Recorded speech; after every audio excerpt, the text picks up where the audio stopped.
BKash Ranjan Bhattacharya and associates তাদের team মিডিয়ার সামনে প্রত্যেক দিন সন্ধেবেলা টেবিল বাজিয়ে একদম চাপড়ে থেকে শুরু করে বিভিন্ন মিডিয়ার সামনে মামলা আমরা বিনা পয়সায় লড়ছি।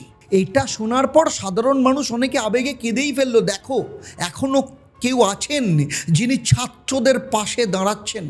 কিন্তু দাদা, এখানেই আসল খেলা। ফি কেস রিয়েলি ল প্রফেশন কি এনজিও চালাচ্ছে নাকি আজকাল? বিকাশ রঞ্জন ভট্টাচার্যের মতো সিনিয়রদের ফি মিডিয়া রিপোর্ট অনুযায়ী 2 লাখ টাকার ওপর চলে যায়। হাইকোর্টে, সুপ্রিম কোর্টে গেলে তার চার্জ দ্বিগুণ হয়ে যায়। এখন আপনি বলুন, এই বিশাল লিটিগেশন যেখানে বছরের পর বছর হাজারের পর হাজার হিয়ারিং হচ্ছে, সেখানে সত্যি জিরো কস্ট?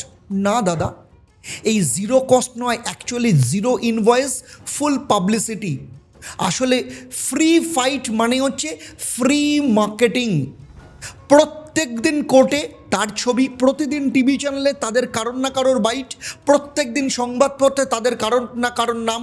ফল নতুন ক্লায়েন্ট। 2016 থেকে 2024 হাইকোর্ট পাড়ায় যান, চায়ের দোকানগুলোতে 1 কাপ চা খান, একটু কান পাতুন আর জাস্ট একটু কথাটা ভাসিয়ে দিন, সব গল্প সেখানেই পেয়ে যাবেন।